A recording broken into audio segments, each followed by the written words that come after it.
Hi everyone, this is Grandmaster Mac Molnar, and I'm here with the very first ever live video for Grandmaster Mac.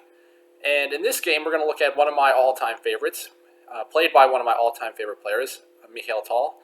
And he's playing the black pieces in this game against somebody named Gurgenidze, who's a player from Georgia.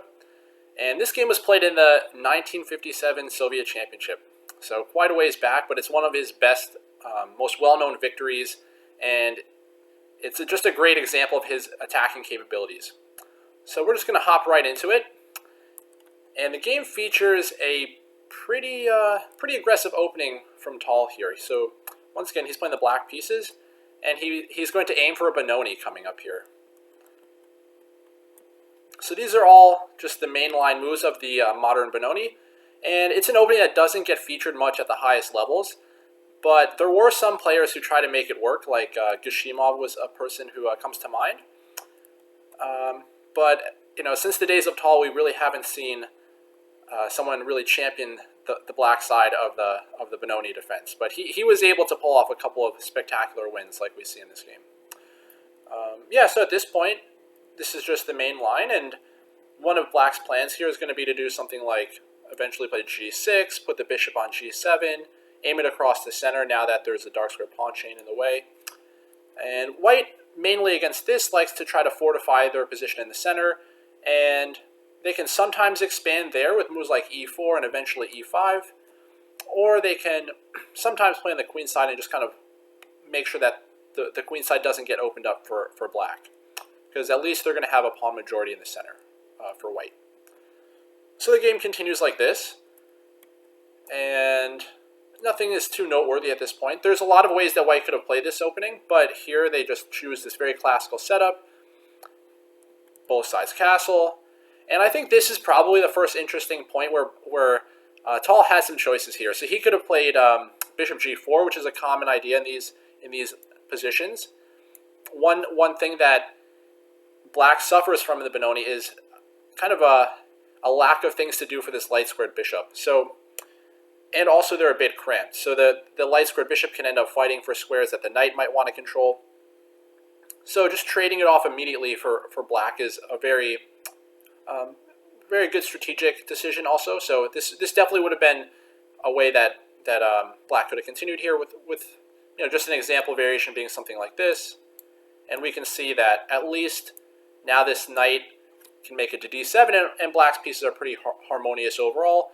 And at least, the light squared bishop and b8 knight aren't fighting for the same square. But Tal takes a different approach, and it's also, a fairly reasonable one, and one that has now transposed into another popular variation, which could have been played a little earlier with an earlier knight d2. So they've reached another position which is pretty popular, and he goes with knight a6. So this is a it's a serious decision on what to do for black's setup here, because there's a few different choices. They could do something like a6. This is always a serious consideration in the Benoni, and one of black's plans is to try to arrange queenside counterplay, because at least they have the pawn majority on the queen side. However, it's usually not so simple. White's going to play something like a4 here and just try to shut it down. Also, this knight on d2 is heading towards c4. In combination with something like bishop f4, this can be quite annoying, and it makes putting a piece on d7 even more difficult for black, because how are you going to keep d6 well guarded? So, it's also a way that black could play it here, but it's not totally convincing either. So, Tal goes with knight a6, and the plan here is potentially to put the knight on c7, where he can arrange pushing b5 a little bit more easily, or maybe at a good moment it will come into b4, especially if white plays an early move like a4 here.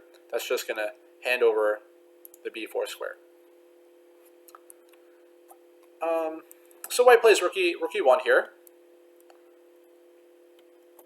Tal continues with the plan. a4 to restrict b5. Black plays b6, solidifying the queen side, maybe opening up the chance to play something like bishop a6 at one moment. Or another idea is to potentially try to set up a6 and b5 later on. And one drawback of doing it immediately could be that white plays something like a5 here and tries to keep the b5 advance restricted. also, the b6 square becomes a bit weak.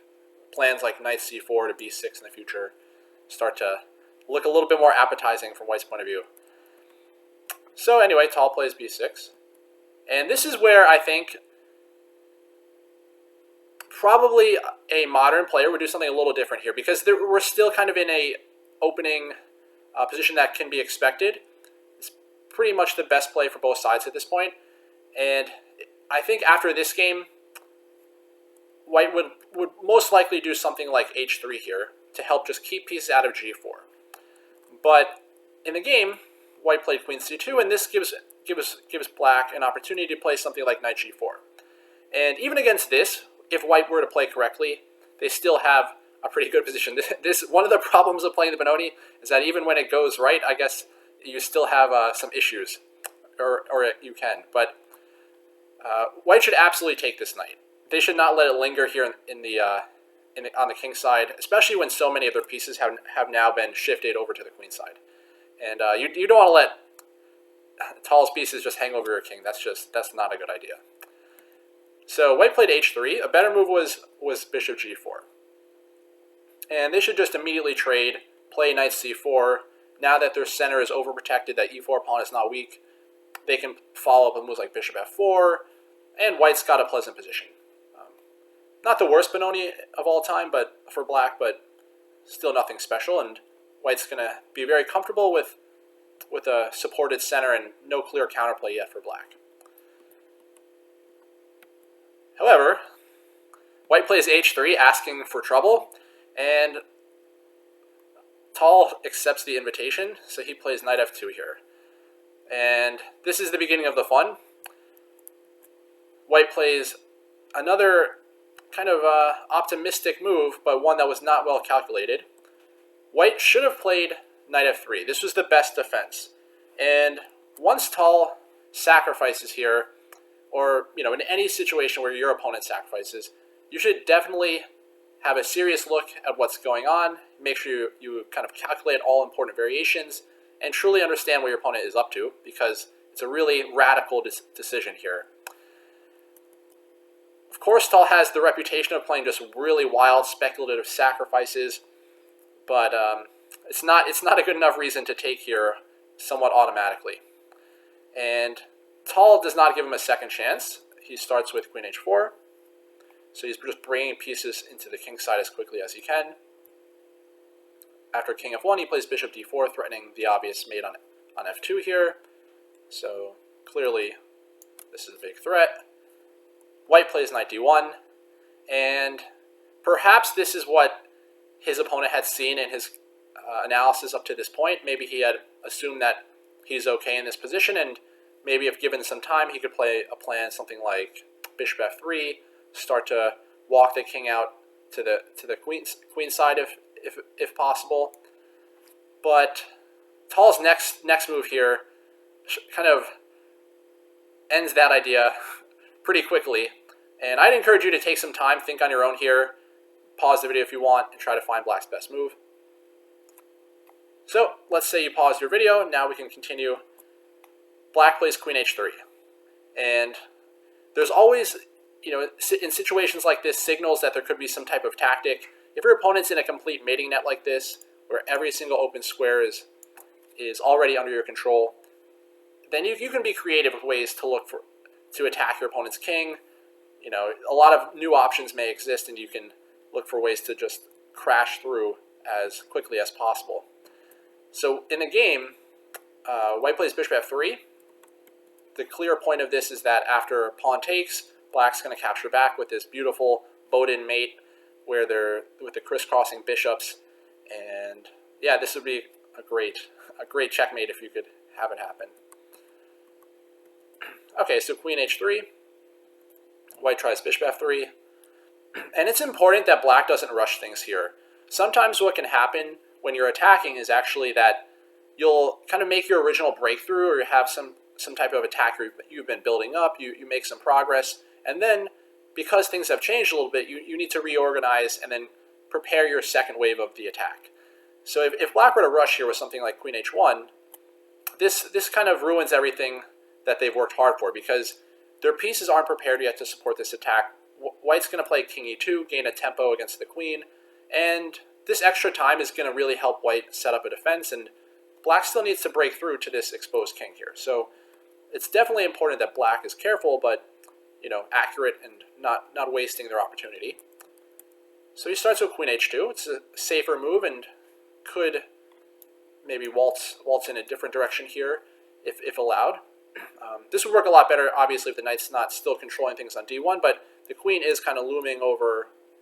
Yeah, we'll do it with the actual knight. So yeah, the queen's still in the area and always a constant threat.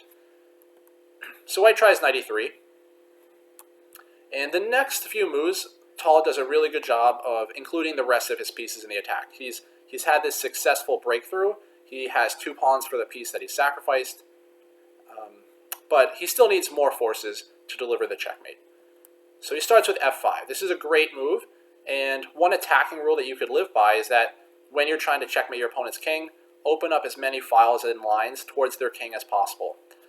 And after f5, if black were to take, if white were to take, obviously the knight's hanging on e3, but it shows the value of getting this rook involved. So let's say take. Yeah, I mean there's a number of problems here, of course, but we see that opening things up is going to allow an extra attacker to get involved, and here it's just winning material.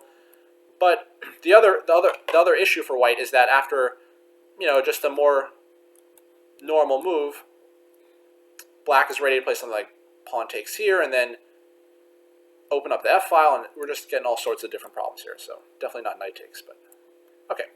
So in the game, white tries to plug things up on the queen side, block the diagonal towards his king, but black is able to open up the f file and continue their attack. So white captures back, and now he plays bishop a6. So a few moments ago, black was kind of needing that reorganizing of their pieces, but here it's really in full swing. Now the bishop's on a6, applying tons of pressure down that diagonal. Black's rooks are going to have some open files here in the center on df and e files.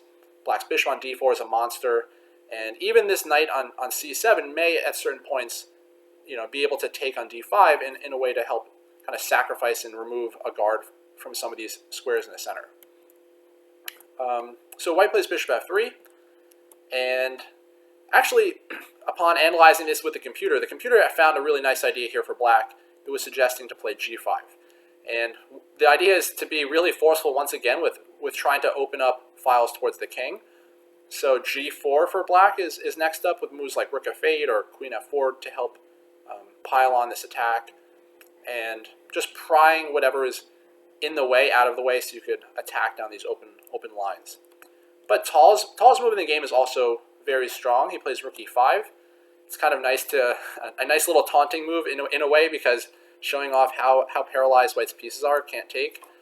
And black now has total freedom to bring this last rook from the corner into the game. So they could bring it to e8 with probably a devastating effect here, just piling on all these different pins that are in place, or even f8, also extremely powerful. This bishop on f3 is going to be pinned, and white's queen side is totally useless, and their king is still a problem.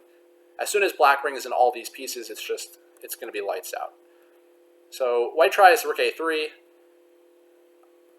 Tal finally brings in his final pieces here, and now he seals it with this nice knight capture.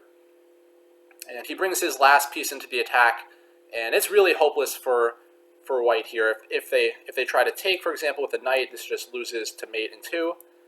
Black plays queen g1. Oh, actually, I'm sorry. It's mate in 1.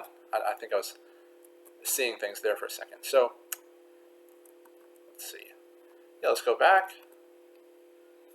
And after bishop takes, this is where it would be closer to mate in 2 after knight takes and then queen g1. So, yeah, once this knight gets involved, it's pretty much the end here.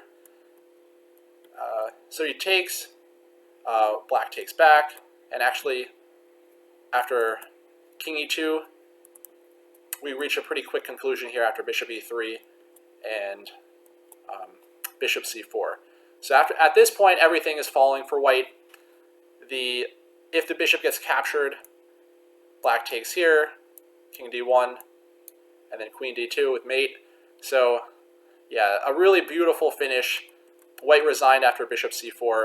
I think they felt completely hopeless here, which was pretty truthful. So yeah, a really amazing game. Shows off some of Tal's amazing sacrificial abilities and just his vision for attack, because he just brought in every single piece, handled the attack with patience when it was needed, but also with a lot of force once the time was right. So hope you guys enjoyed this video. I'll see you on the next one. Take care.